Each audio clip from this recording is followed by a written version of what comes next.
So, Guild Wars 2. Finally did it. Played a brand new character. Almost practically no experience in Guild Wars 2. Finished the main story. Saw the main story. And boy, do I want to talk about it. So let's talk about it. First thing I would like to say is there are a lot of people actively playing the game, in the sense that the world always has people in it. Any event I do, the high-end events, the low-level events, just random events around the map, almost always I see people, at least 2 or more, also participating in these events, so that feels good. Even in the footage you're seeing now, this is me, brand new player. I am in an instant zone for new players, new characters, and look how many people there are.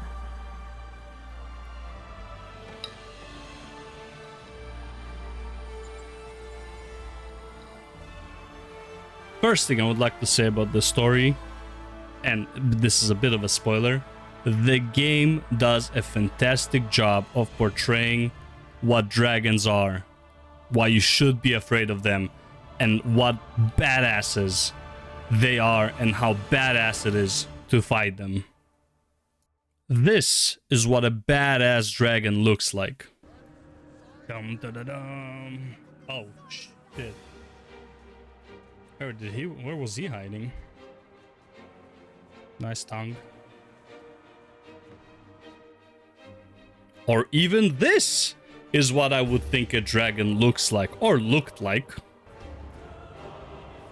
Landed, started hopping around like an idiot. Alright. Fighting the dragon? Let's go, buddy. Oh shit, he big boy, huh?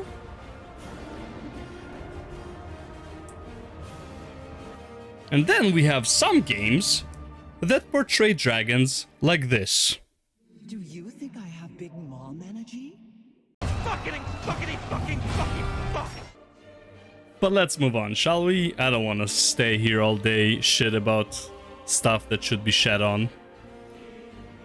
Other cool things about the story is that the story really changes aspect of itself depending on the choices you made. Like, for example, I chose to save the script instead of the other 2 options that I had, and I am assuming at the end game, instead of the script coming and greeting me, it would be whatever other race I decided to save and help during my level 50 or 60 questing. So I feel like that is pretty good. Offers a lot of replayability to the game. And overall, this is a great story choice. It does feel more like a personal story in that regard. And I really enjoyed the story in those aspects. And also the Screets are probably my favorite race after Chars. I did play a little bit post the main story, and I did Living World Chapter 1, Chapter 2. Let me tell you, my new favorite character by far in Guild Wars 2 is from the Chapter 1 of Living World. I already love her. What do you mean you will like her? Just because of the face, bro. I have 3 cats. Like, this face. It's just fucking gold for me. And my favorite story, at least like the way it was introduced, is by far Chapter 2. I don't know what it is about this sort of like hard-boiled stuff, but it really gets me laughing really hard. So I love that the devs and the writers are not afraid to not only take chance, but also really have fun with their storytelling. I feel like this is one of the greatest aspects in any game, and I hope that the other Living Worlds take these inspirations and play more with how they tell the stories, and play more with their artistic endeavors. You know, I don't know how to say it, but yeah.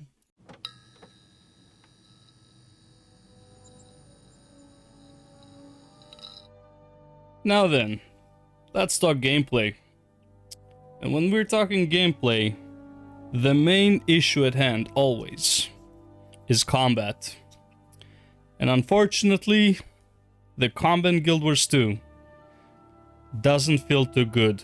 As a new player, I am getting accustomed to it, but let me tell you, at the beginning, man, was annoying, and even now, there are still very annoying parts. For example, not being able to jump and use abilities feels clunky. There are some abilities that are instant cast, they're not channeled, they should just, if you're jumping, the ability should still go off. It would allow, especially in a combat action type of game, I don't see this as being a problem. For example, in World of Warcraft, you can even fall down from a cliff and cast an ability that would just make you jump or charge at somebody and avoid fall damage. For example, in Guild Wars 2, for example, I can't charge even if I hop, which is kind of like, why? That doesn't feel really good. Personally, didn't like it. The other thing that this is something that I still cannot get used to, and it really annoys me when this happens, that abilities that are getting interrupted mid-cast, they cancel the ability cast, which is normal and that's fine, but it still puts the ability on a cooldown. And that feels especially bad in PvE. I can kind of understand in PvP and why maybe this would happen, because there's not a lot of cooldowns overall. But even in PvP, I would say this doesn't feel very good, where it's like, you think the ability is casting, the cast time is over, but because you got interrupted, the ability didn't cast and it still went on cooldown. That feels extremely bad. And another thing that probably is a bit annoying for new players in terms of just help within the game really doesn't guide you too well regarding how you progress your character, specifically when you reach level 80. I don't think the leveling experience is that bad, but the level 80 is gonna be very confusing to new players if you don't want to read guides and watch videos and stuff like that. Just talking about like what the game offers. The game doesn't tell you exactly what masteries are, what achievements unlock certain things, how to get better gear, requiring a lot of outside sources for this information, which I guess is a standard for MMOs right now. So it's not even that big of a deal if you compare it to like any other MMO of this type of genre. Let's get on to the good stuff. The skills in this game are extremely versatile. You can play any character in many different ways. There are so many, like you have 3 specializations, you have the base character, so you have technically 4 ways to play your character. And I'm not even talking about like if you itemize it this way, if you itemize it that way, which give you even bigger variety to go for. And the best part is you can just start a new character, go into the PvP lobby. Yes, there's a PvP lobby, which is so fucking amazing. And you can actually test out any build in this game. You don't really need equipment. You can buy the cheapest equipment, like 50 copper or whatever, for any weapon. You don't need any armor or anything like that. You are scaled to a certain item level anyways. And you can just test out how your build works. You can test out all the heroic points, all of the specializations, so long as you have the expansions. You can test out all the skill abilities and how your player would play at level 80. So you're never at risk of making a mistake of which player you're playing as, which character you're playing as. You can always check them all out as soon as you finish the tutorial, which is like 5 minutes of your time. This game is very pick up and play type of game. There's no feeling where you have to just log in and do this and do that for many hours. You can literally just log in, play for like 20-30 minutes and log out. There's no risk of missing out on anything like that. The game is not going anywhere. The progression isn't going anywhere. And I find that overall horizontal progression just gives you this freedom to not feel like you have to log in every day and do this amount of work like some other games that are out there.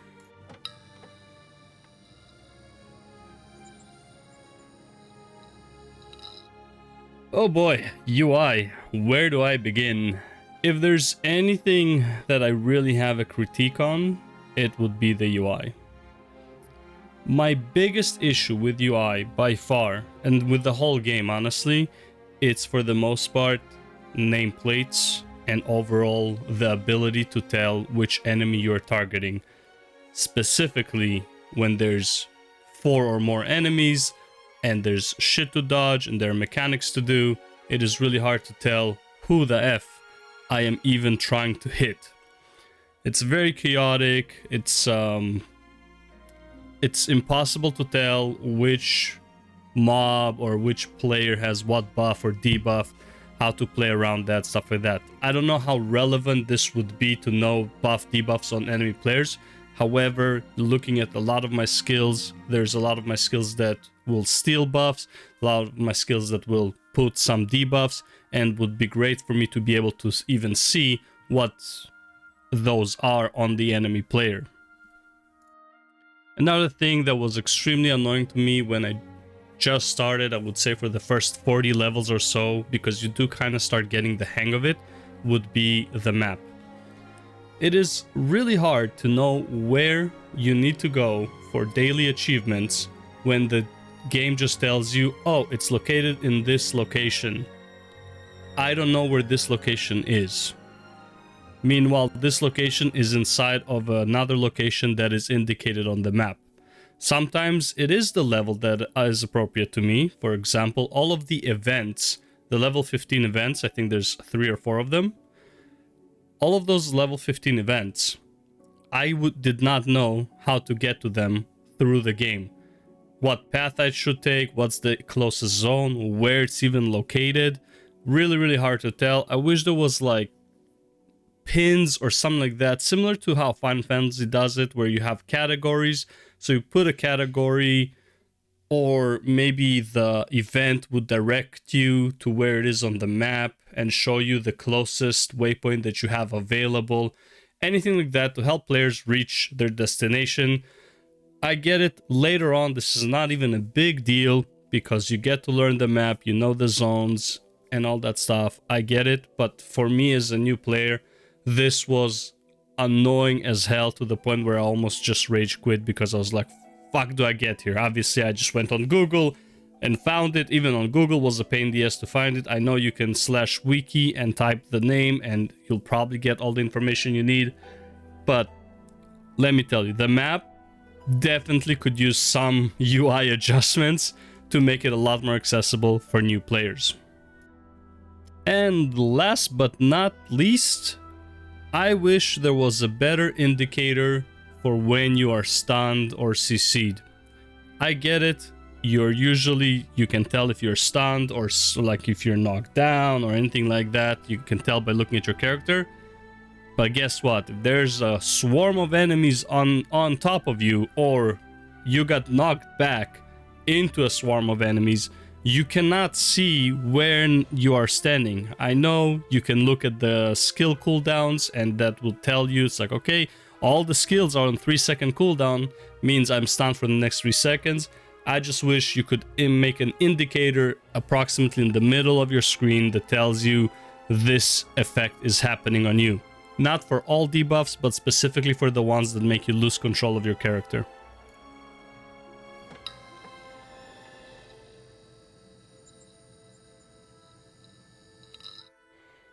PvP, player versus player.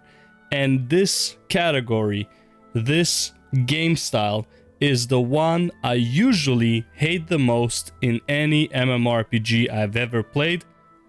And the reason I say usually is because in Guild Wars, I actually love PvP. World versus world is the most fun I've had in an MMO PvP in a very long time. There's so many masteries that you can level to enhance your PvP experience. You level up your masteries to be able to access a mount. Once you access the mount, you can upgrade the mount to give others the same mount speed even if they don't have the mount, so it improves gameplay for the people around you as well. You can increase the stamina on the mount so you have more charges to jump around. You can get a glider, you can upgrade the glider as well to go faster, go slower, not waste energy, etc, etc. Damage increase to NPCs, which is nice, more resource holding, and there's probably a bunch more that I haven't even seen or read about yet. battlegrounds are also a lot of fun. The maps are not too big, the respawn is pretty fast, there is a chance you can get resurrected before dying due to down but not dead mechanic, I don't know what it's called. Can test out endgame builds in a PvP lobby zone, which is fantastic. Having a PvP lobby zone as a whole is fantastic. There's a dueling or a free-for-all arena in there.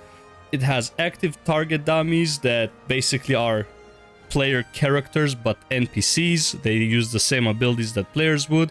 And the BGs are extremely accessible. You don't have to have any gear to participate at the highest level.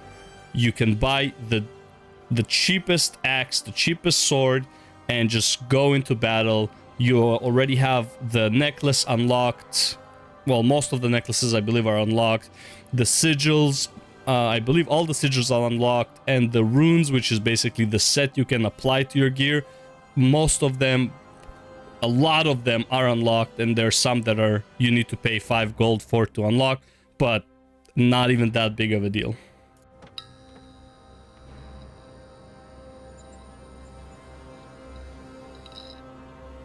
I feel like I was super lucky to join Guild Wars when I did, which was basically mid-December, early December, and the Winter's Day event was going on. And man, let me tell you, it was so much fun to play the events and be there for the event duration. I mean, look at this. We had a tower defense mode. We had a unique seasonal PvP where you had to grab gifts and shoot the gift runners. We had a PvE boss with rather deadly mechanics if you didn't pay attention. An instance or a dungeon or a scenario, I don't know what the difficulty of this was, but I did die a few times. There was a mount race, which I totally didn't end up last in. Nuh-uh, not me. Owned it.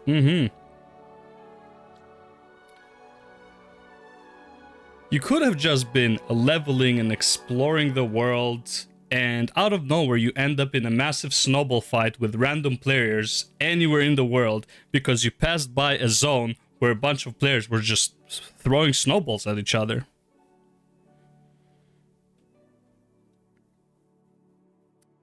They even added Guitar Hero mode, which I still don't know how to play. I don't think I got one of the notes correct. And also one of the best jumping puzzles I've ever done. Probably. Of course, I could be forgetting something, but basically all I'm saying is Guild Wars 2 really puts in effort into their events, and you can literally just log in to this free-to-play, by the way. The basic game is free. mmoRPG, and just play games that have nothing to do with the mmoRPG during seasons. And you don't feel like you're wasting your money because there is no sub. Let's go through a quick rapid fire of some features in the game that I found to be really good, and I just want to mention them, but I don't need to focus on them too much. When you mass craft, the speed increases to abnormal speeds. You can craft like about 100 items in like 10 seconds. There are many ways to level up. You can level up alts by playing your main character as well as give them hero points. You can buy the gems, which is the money currency. You can buy it with gold, which is very helpful for people who don't have money and they just want to play the game. And there is no sub fee, so all the gold can just go into gems. People always around for big events and usually even small events, like while you're leveling, those mini events that happen around the map. Always see players there, usually at least 2 players, but the big events have a lot more. And there's a lot of exploration and a lot of completionist content if that is your thing. In conclusion, my thoughts are as follows. Actually, you know what? I think Angry Joe said it best. My final verdict for Guild Wars 2 is a 10 out of 10. Legendary. With a badass seal of approval. Thank you, Joe. Now, what does it mean to be a 10 out of 10? Now, in my opinion, this game is not 10 out of 10 as in like it's the perfect game or anything like that. In my opinion, for the money you pay, what this game offers is by far the most you can ever get, in my opinion, which is basically for free. You can get thousands of hours before you run out of things to do, and that's just in the free version. Not even counting the living world, not even counting the expansions, not counting living worlds, basically like a DLC, not counting anything, just a free to play experience, which, by the way, you can buy the living world with the gems. So if you can farm gold in the game, in the free to play version, you can buy the gems to buy other shit. So you can literally unlock so much of the game literally for free. And that's why I think you should play Guild Wars 2. And honestly, I'm gonna make a prediction. 2 years ago, there was a massive exodus from World of Warcraft to play Final Fantasy XIV. At least that was the most known exodus. I say this year, 2023, is the year where many players are gonna quit WoW to play Guild Wars 2. That's how good I think this game is. Thank you for watching. Leave a comment down below, do the YouTube stuff, like, dislike, subscribe. If you hate on me, tell me why. If you think I'm wrong, tell me why. It's all good. It's all in good fun. Anyways, I'll see you in the next one. Take care.